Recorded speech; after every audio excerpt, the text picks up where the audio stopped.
Plus, does working at Burger Doodle count as work? Oh. All right. A bit more. Regarding how service activities, we were recalling in this wonderful, absolutely wonderful, just marvelous three-dimensional existence, how all human activities can be divided into either services or goods, the results.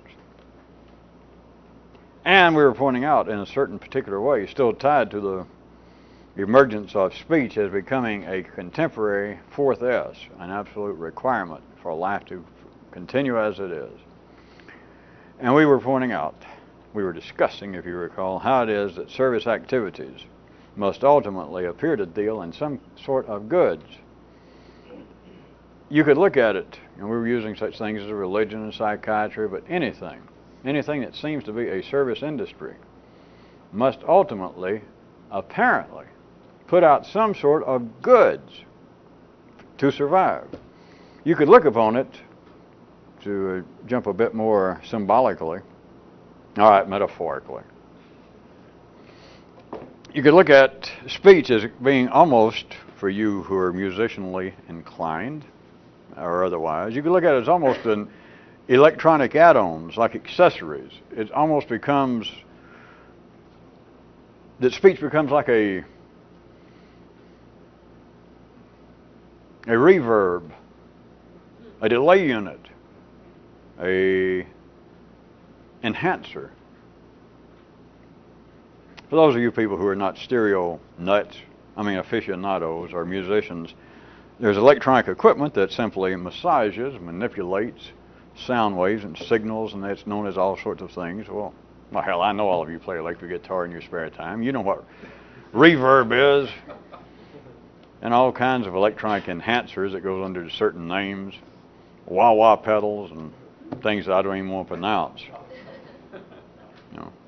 And don't ask me to hand you a fork. No. But you could look upon speech as being a kind of electronic enhancer to the human nervous system at this end, to the workings of the brain. And it does in certain ways, whether we take time to mention them all, I was just hitting it. It's like a delay unit. We could really use that one. It's like reverb, but take it as it's an enhancer. It takes the original signal. You could be playing your electric guitar or your electric accordion, or you could be playing your stereo, and you can buy all sorts of outboard equipment that you can run the signal through, whether it's coming from your stereo or from your own guitar. And it would just do all sorts of things. It just takes, which is no great trick, takes the signal, just electronic energy, which of course has nothing to do with your brain, I know, but we're making just a crude metaphorical example. And so it takes these thoughts, these electronic signals, like just this music, just old crude, just old music and sounds. And it takes them, and it can do all sorts of things, which some of you may know is even beyond kinds of things I'm referring to as delays and enhancers and reverb. And they can do things now. They can take one sound and make it sound like anything, etc. But at any rate, could you begin to see in a certain way that speech can operate like this, insofar as services having to turn into goods? And all service industries, I remind you, are based upon speech. There is no such thing as the direct production of goods that is absolutely tied to speech, because you can go out and plant or dig up a tuber without talking. Potatoes do not insist that you talk to them. You do not have to coax them out of the ground. You do not have to talk to at the primary level, you do not have to talk to those of you who are interested in the armed forces, like that Kyroot tonight. You don't have to talk to the privates to get them interested in sex. Not many of you seem to particularly care for the one pointing out a certain other additional form of equity in life, wherein Kyroots was so kind to point out that the kidneys will never know the thrill of human thought. But the privates can enjoy other pleasures that the neural generals only dream of. So it is not, back to it is, there is no such thing from this kind of view, if you're following this, if we were talking relatively, of something that was an absolute primary activity, there is no such thing as a primary activity dependent upon speech. You can pull speech out from under sex, eating, sleeping, because we can talk, we can show how it is tied in, that you can use because you're supposed to nowadays. That speech is tied to all of them, but you can whip it out. You could pull it out. You could extract speech from any particular situation having to do with primary, the first three, the older three S's. And you could pull it out and it would not stop the activity, per se. And that's the area of goods that we're speaking of. In all service industries, whether it be service activities, whether it be religion, psychiatry, just human communication, you cannot pull out, you cannot extract speech without the whole affair collapsing. And the whole affair would collapse of its own metaphorical weight if it does not eventually, apparently, turn out some sort of product. Such as, for anyone who did not hear the last one, the easy shot is attacking religion, for instance, of always falling back on, we got to have new buildings. And that seems to be an easy shot. If you were wired up to be part of life's internal criticism of its own internal activities, to say, boy, that's not religion. Those people are not interested in some kind of higher calling. All they want is a new building. Think about it, though. And I used religion because it's just the easiest. But if you had a group of people that got together and decided, if we were in a small town, if you want to really take the symbolic development of the human nervous system into this area, a small little community. Some people get together, they become civilized, they become a little unincorporated area, and they decide one of the things they need, they're civilized, decent, expanding, progressive people, it's a library. So they set up the little library committee. Now what could be more, and it's for everybody's good. Nobody there in the town is in the book business. They just think it'd be good for the children, good for their future. And they discuss the great need, the great history of humanity through literature. And they sit around, they discuss their favorite authors for a while. They set up committees. Next week, they ask Miss So-and-so, would you give us some sort of, maybe a dissertation next week on Milton? Ooh, I'm sorry. Little joke. They do all that, but very shortly, what's going to happen? And don't say it's obvious, or else you're going to miss that other Kyroot tonight that started out that said that life seems to be continually printing the bad news, whereas it's not. It's printing good news, but it could be down this fine print, even in invisible ink. And then Kyroots said, no, it's not. It was just a joke. It's the headlines, but the headlines are so large that they're down there at the city level, impossible to see. So don't say that what I'm about to tell you about this committee, these decent people dealing in a service, not a goods. Nobody has any vested interest as far as we can see. They simply want to make their community, the future for their little nippers, better. So we need a library. They'll talk about books. They'll talk about literature. How long? A week, 2 weeks, a month? You know what's coming, don't you? There's finally somebody going to say, you know what we need? What? They all say. What we need is a little building somewhere so we could have a library. And they'll all go, Jesus. Boy, are we dumbcops. You're right, that's what we need. Books and then a place to put them. Same thing. And you can say, wait a minute, that's a necessity. All service activities, the necessity is they apparently soon have to come into the area of dealing in a goods, in a product. And so to take a shot and say, well, church is always hollering, we got to have money for a new building. They're not fooling me. Well, boy, there is an accomplishment in life, not fooling you.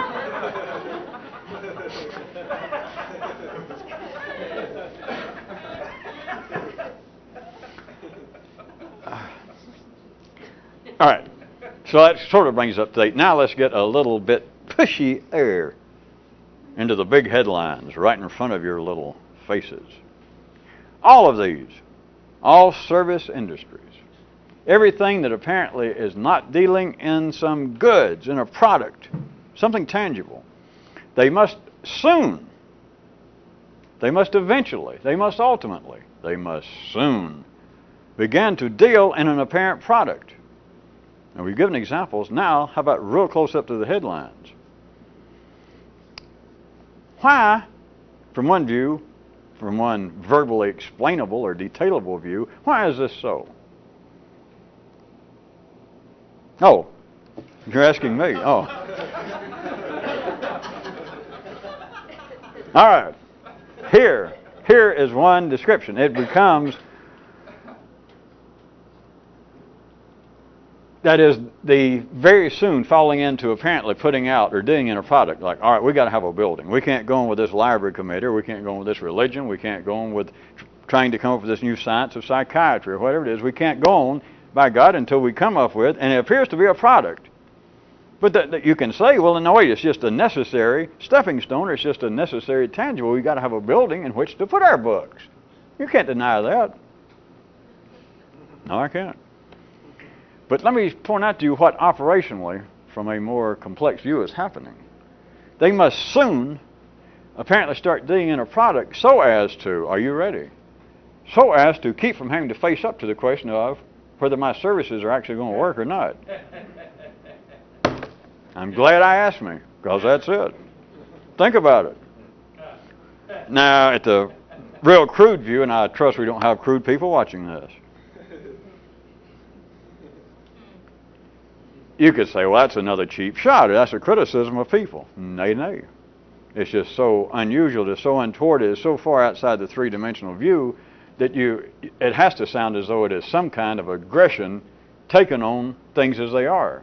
In fact, sometimes we sound like if you're ordinary, that we're being aggressive to those who are ordinarily aggressive. That is, criticizing the critics.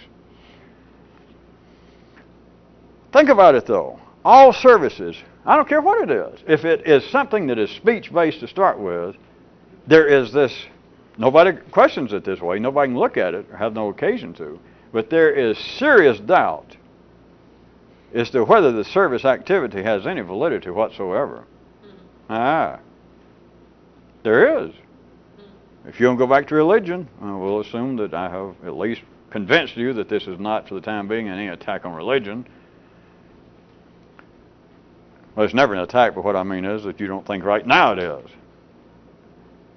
Look at how defensive religion is. Look how defensive psychiatry still is. After what? Jesus. 70 or 80 years of it being a discipline, at least.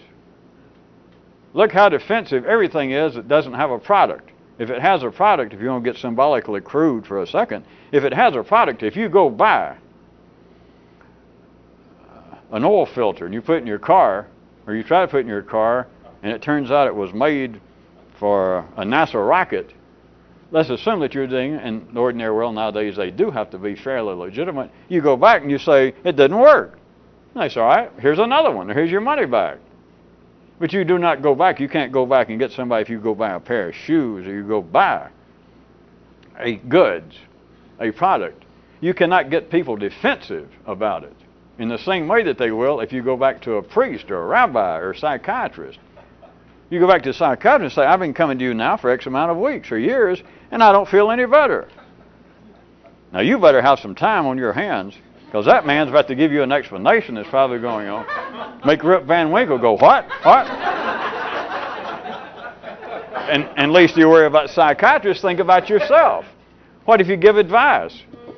A friend comes to you and says, can I borrow your lawnmower? And you say, well, okay. And if he comes back, I say a friend, an acquaintance. And he comes back and he says, boy, I don't like your lawnmower. Are you going to be somewhat like that guy in the Kyroots tonight? That guy in reality? That said he personally thought, at least in some instances, that life had gone too far. And life said, or it was pointed out that when life heard about this, that day was just totally ruined.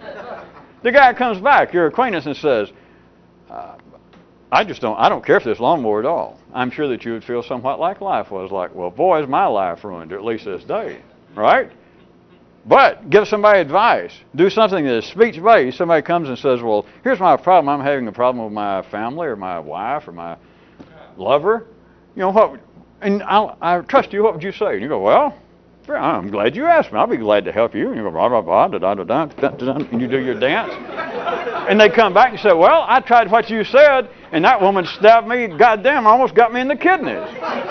And then you're going to have a different attitude than them complaining about your lawnmower, because you go, now, wait a minute. And you're sitting, kind of like Takamata, caught with his pants down. You go, wait a minute. No, wait. No, I can explain it. All right. Did I make enough of the point? There is reality to this. Operational reality. That the services, that which is now, and it is still relatively younger than the other three S's, but speech, anything that's speech-based, which is all services as opposed to good product-producing activities, they're all still in the kind of operational position as to a continual process of apparently trying to put out some kind of good. Now, I'm going to do it psychologically in case you're missing it. This is not really the point. It still works. It still flies. But it's as though that a religion, a brand new religion, or the library committee, well, let's say a brand new religion. That's still the easiest. And they said, we got these great ideas. We got a direct line to God. We got his secret number. We really know what's going on, and we can take care of all the questions you have, all the problems. We go, yeah, or some group of people. But then very shortly, they come, they meet for a while, and the guy keeps saying, oh, God talked to me again. The forces, I'm closer. I don't know. I got a better relationship to him than ever. You people are lucky to be here. And everybody go, well, sounds fine. A few more meetings, and they says, all right, now, by the way, one thing that we got to do, because we got such a close connection with the big guy now, since we're so close, I'm so close, and you're lucky to be here, we got to have some kind of place to meet. We can't all keep, meeting out here in this parking lot behind a Denny's. We need a building. If we were sticking with a kind of psychological explanation, it's like this. It's like if it keeps going, the day would come very soon that the people involved, these people dancing with a guy who says, I'm starting a new religion, let's say, on that basis. One guy says it, and he's got this group of people, and they're all dancing. And he keeps saying, boy, any day now, you just don't know how close I am to the band leader, the big guy. And so you dance, but if you do not apparently start pointing towards some good and get them off on chasing some product, what would happen if we were using a psychological explanation? Eventually, you can trust me, some smartass in the crowd would say, I don't feel any different than I did when I started this. Is this really working? I did the chant you gave us, and I read your little brochure that you wrote, or I read your book. It is a kind of necessary refusal to have to finally face up to the fact of, is my services worthwhile? And I say my, whether it's one guy, whether it seems to be a group, a nation, a civilization, a whole organized religion. But as long as you keep going, well, now wait a minute, we need a new building. Now God told me, the forces told me, Papa Freud's spirit came to me and said he was going to finally, now that he's dead, he got it all figured out, and he knows how to cure all neuroses within 2 weeks, or a fortnight if you live in Europe. But he says we cannot keep meeting like this. He wants someplace, and he wants a little building. He wants us to call it, I have no problem with this, he wants us to call it the Freud building. Now let's do that, and then he said he'll tell me. Of course, the guy doing it may say he's already given me most of the info, but he told me not to pass it on until we get a good building because we need a little place to. And so people go, all right. So you do that, and then what? That can take 2 or 3 years. Then by then, maybe you got more people if this thing's got any legs to it. And then you go, well, wait a minute. We are just so cramped. The info is going to be so expanding to your minds and spirits that we're going to have to build another wing. Oh, all right, so here you go again. But you understand, as long as you do that, if we're taking a psychologically based description, as long as you do that, you never have to face up to the question. And with a service, it's different. If it's a product, if it is a new carburetor, you can go, and if you know what you're doing, within 30 or 40 minutes, you'll know whether the carburetor is going to work or not. But if it's a service activity, that I am here representing higher forces that have given me the secret to the future. And that takes a little longer than 30 or 40 minutes to figure out whether it works. And if you took that literally, you could say that you'll never know.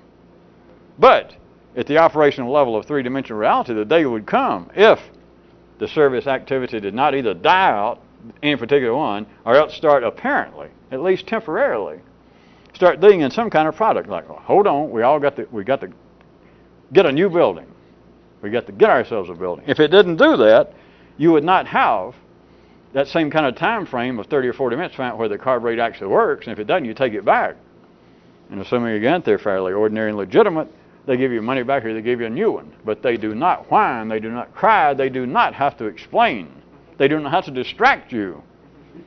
Whereas with the service industry, and you go back and you say, wait a minute, I've been coming to this church now for 2 years or whatever it is, I don't feel any better, my luck, if anything, is getting worse. You never have to face up. Or it cuts down, you understand. Surely all of you are getting this. It cuts down on that ever-present, ever-dangerous possibility that the guy running it, the priest, the rabbi, the Freud, the psychiatrist, because then you, him, and the dancing partners, that they could come, that suddenly everybody's just got to go, hey, is this service actually working or not? And who wants that? Not you. Not any ordinary person. You can't want it, because it would be, in a sense, suicidal. And so all service-based, that is, all speech-oriented activities must eventually, soon, must ultimately, soon, apparently start dealing in some sort of product, even if it appears to be dealing in a product in a sense of it being en passant. All right, we'll get down to the serious crap here of business as soon as we get ourselves a good building. But we've got to have a good building to pursue these deep, spiritual, intellectual, metaphysical, transcendental activities. First off, we've got to have a building. Then after that, a new wing. Then after that, well, we need a building in another city. We need a 2-story building.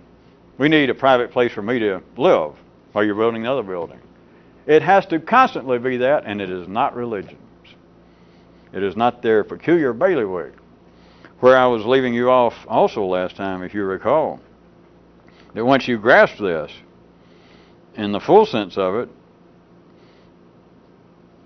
you see quite well, and it will free your ordinary mind, or should free you from being involved in your ordinary mind, being the critic of the rest of humanity, because then you see quite well why you and everyone else at the ordinary level, why you so readily, why you so necessarily accept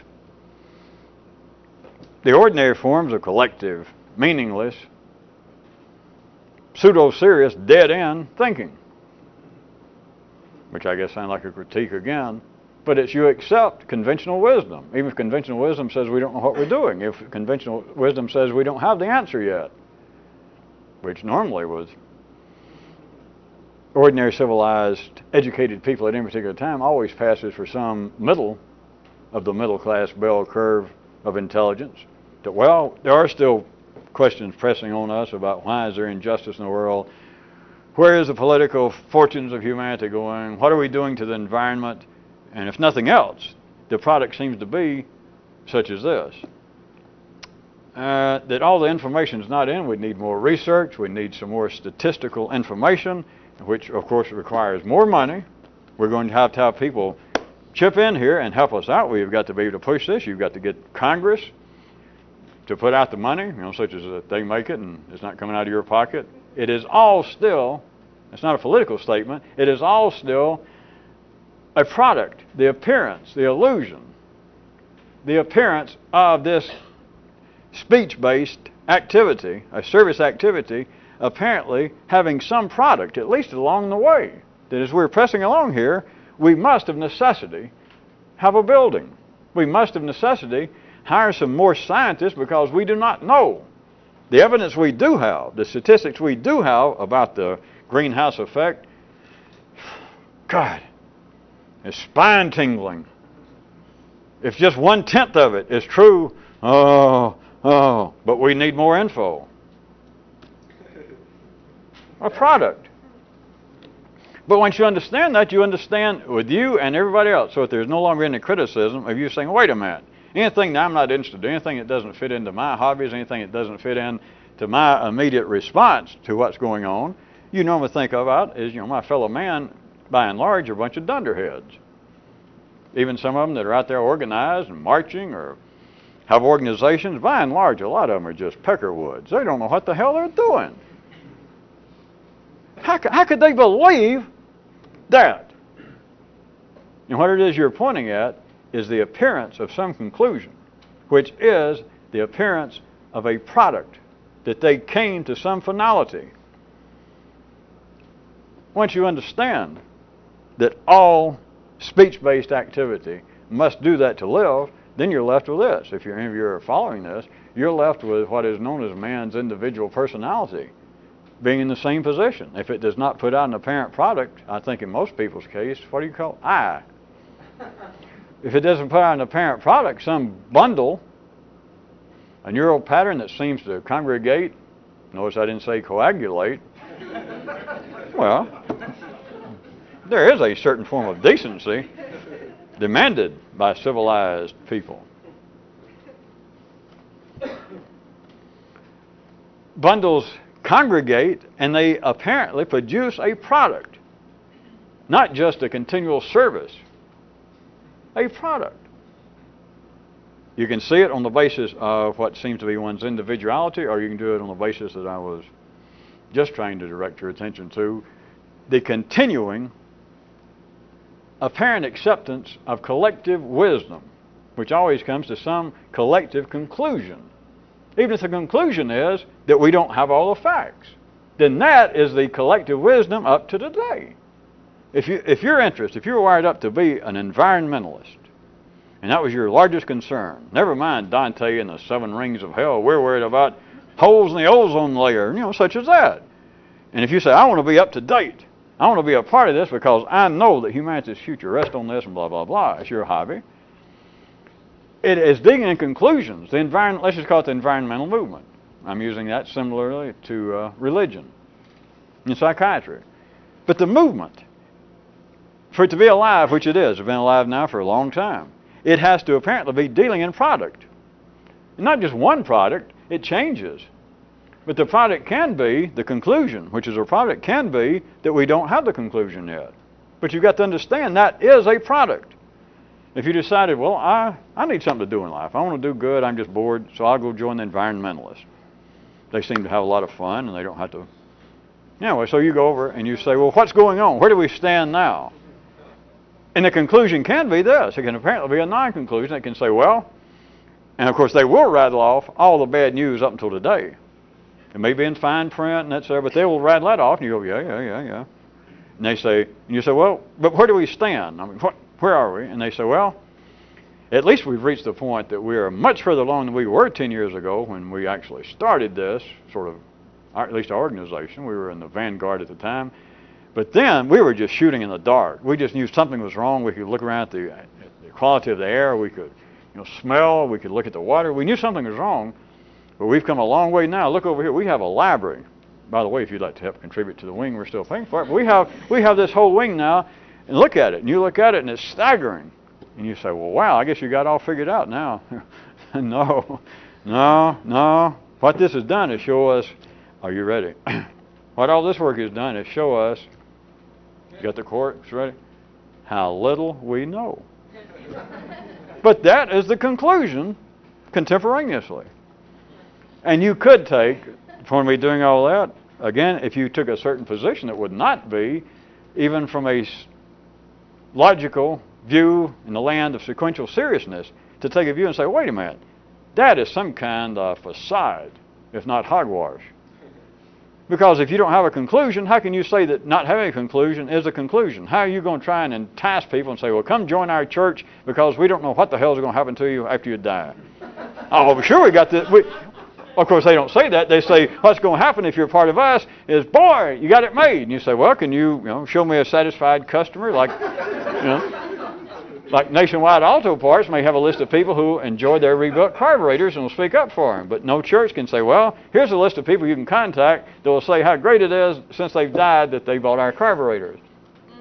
You can say the same thing about environmentalist movement. You can say anything about any speech-based activity. You can say, where's the proof? And oftentimes the proof is, well, we don't have any proof yet. And you can say, well, boy, now that you put it that way, I'm more cynical than ever. I'm very close to being mordant if I knew what it meant. Even sardonic, if my face was a little... Boy, I'm getting rattled now. At what? There's nothing to be rattled at. If it did not do it, whatever it is, the environmentalists, whatever it is, they would not survive. An activity cannot survive, a service cannot survive in an activity that seems to be doing in a service. That is, originally there is no product. A church does not sell you a piece of God. The church does not sell you, and now it may eventually have a book, a pew, a place to stay there, but it does not start selling something. It says, we're here to help you. Which, of course, should tell you something to start with, but that's only for subversives, because subversives, if you grew up the right way, by the time you were 6 or 7, your brain went, I'm here to help you. And if you guys had been on the ball like you should have been, you would have went, you wouldn't have said anything, but what you had been saying was, wait a minute. Yeah. I'm here to help me. I'm 6. Where have you been for the first 5 years?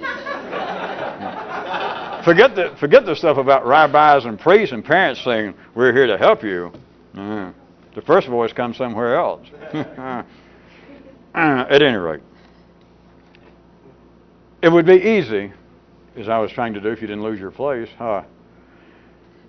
that you could, from a fairly sophisticated view, if you want to think of a better word than being sarcastic, but you could really take shots, legitimate shots, at all kinds of human activity, particularly those that are service-based, because they do not have a product. You can't take it back, like a carburetor or a dress that ripped when you tried it on. You cannot take it back. You can try and go back and say, I've wasted my time. Or you can go back with any complaint, and what happens? It's bring out the defenses, which is what? More talk. There's nothing wrong, but that's the basis of it. That apparently they must, all right, we're not selling anything, we're a religion. And we'll do such and such for, we know answers, we know. All right. So you get a little bored, and they say, by the way, we have a new book. You need this book. Okay, so you buy the book. And it takes you 6 months to read the book. And then they say, well, now what? You say, well, lucky you, we have volume 2 ready. All right. You can take that kind of critical view, but there is no room for criticism. They have to do that, but from the view of it starting out to be a non-product oriented activity, then it's only natural from certain views from a person to think critically once they start trying to sell you a book, or we got to churn up some funds here and buy a building. No, that ain't what this is about. No, we've got to, or we can't press on. All right. And you can go away and think, no. You can be critical, which is part of all churches and all activities. The criticism is ill-founded in the main because whatever is going on that is speech-based, whatever is now firmly based upon the 4th S, that's a service. It starts out with no product. Along the way, it must continually give the appearance of its dealing in a product. Even though it may say, well, this is temporary, all we need is a building, and then we won't bother you people for more money, but we've got to have this building. It has to do that. At least you take gestures and my examples seriously and think, yes, it is religion. It is all these kind of foolish activities. I refer you back to this. That is the way your whole storehouse, your whole internal city was constructed. Your whole neural structure of what you think is on the same basis. But that's very sticky to see. That becomes almost suicidal. That you have to be homeless to be able to look at that directly. That everything you know is that same, everything, not just religion. Everything that you know, that's a service activity. Everything you know is based upon that which cannot be proven. The evidence of it is damn near existent, as Kyroots pointed out. But as far as there being any proof, forget it. And in one sense, it's meaningless, but in one sense, I'll say it in case you're missing the point, is that, how about this? Everybody knows it. But how can you admit it? What good would it do you to admit it if you did know it, which you don't, even though I said everybody knows it. They don't. But in a sense, they do, okay? But what are you going to do if you turn the whole world, if you got the whole world's attention and say, look, I was just here for a little while. I'm going to have to leave, but I thought I'd tell you guys something. Everything you know, more or less, everything you know, everything you believe, I don't care what it is, I don't care who you are, everything you know is based upon an initial fallacy. In other words, everything you know to varying degrees is wrong. And you said it, and let's say that you had some kind of, you had the charisma of a fat Presbyterian minister who could shut up, or somebody. Enough to where you made all of humanity that everybody was a bit impressed by this. If they were, what the hell good would it do them? Do you follow what I'm saying? Because as soon as you left, even those that thought, ooh, we'll put it this way. Let's say that it seemed to have the ring of the truth. And all of humanity kind of went, in a few minutes, though, you've got to, in a sense, call it anything, you've got to forget it. Or you've got to decide, oh, he hypnotized us or something. Because if you did hear it, and it did strike you in some way that that's true, what the hell good would it do you if you're ordinary? Which is a nice way of putting it. It'd drive you bonkers if it were true. If you even believed it was true. Now, I'm not just talking about some theory, not just that a man over here says, well, yes, I'm a Catholic, but now that you mention it, I don't think I should have been a Protestant. You're right. Or some guy says, I've always been a passionate, nationalistic member of a certain tribe, a certain race, a certain nationality. And you can say, but now I realize that that kind of belief was ill-founded. I had my whole concept tied up in the collective behavior of some group, and that's foolish. I've wasted my life. You can't do that. You're not supposed to do that. So what are you going to do?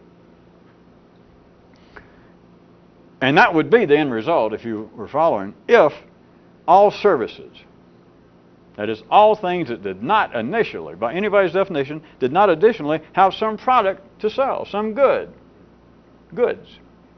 If they didn't, then they would eventually either disappear, they would die, or you would go bonkers. What if anybody, your mother, your father, you at the ordinary level, anybody you know, no matter how serious, if somebody tried to take any religion to its ultimate end while they're alive now, what would it do to them? Do you hear me? It would drive them nuts. It's not going to happen because things are not arranged that way. But if you took any religion, doesn't matter which one, and a person alive took it so seriously that they took it to its sequential end, and it lives here, of course. I'm assuming that you people are past the point of worrying about, well, religion lives in my little heart and in my soul. It's here. If you took it to the sequential end, if you tried to, you'd never get there. And before you got there, they would have taken you to a place where you would no longer have to worry about observing Labor Day. You would not have a paid job. They might let you help in the kitchen or something. You couldn't do it. It would drive you nuts. If you tried to study anything, if you tried to study mathematics, if you think we're just picking on something that is a little too metaphysical, if you took anything that is service-based activity and you took it to, and by the way, since I brought this up, it's of no importance, but this does happen in life from a certain view. Maybe some of you thought that people do seem apparently driven nuts by religion. They're the anomalies. That's not the way it works. But if you took anything, if you took the study of mathematics, if you decided, and people have done this, by the way, you who've read enough history, it's not important again, or philosophy, and somebody decides, wait a minute, mathematics explains, I'm beginning to get a grip of it, that mathematics is some kind of deep-rooted, maybe subconscious, transcendental paradigm, reflection, model that explains life. I'm that close, I can almost see it.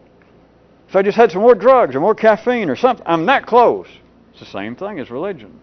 That if it can be, if somebody pushed it to its normal limit in one lifetime, it would drive you crackers.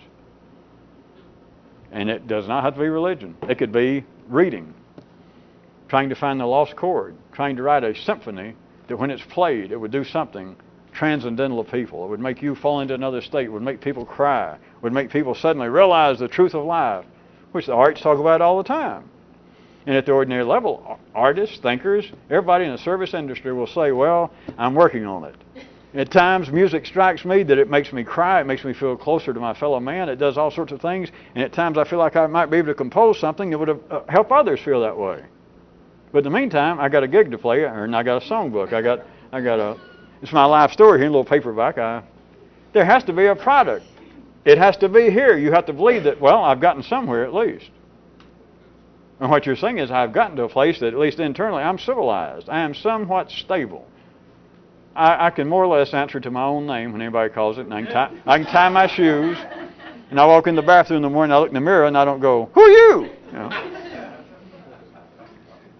Well, I guess as they say in the horseshoe sport, we'll pick this up again next time.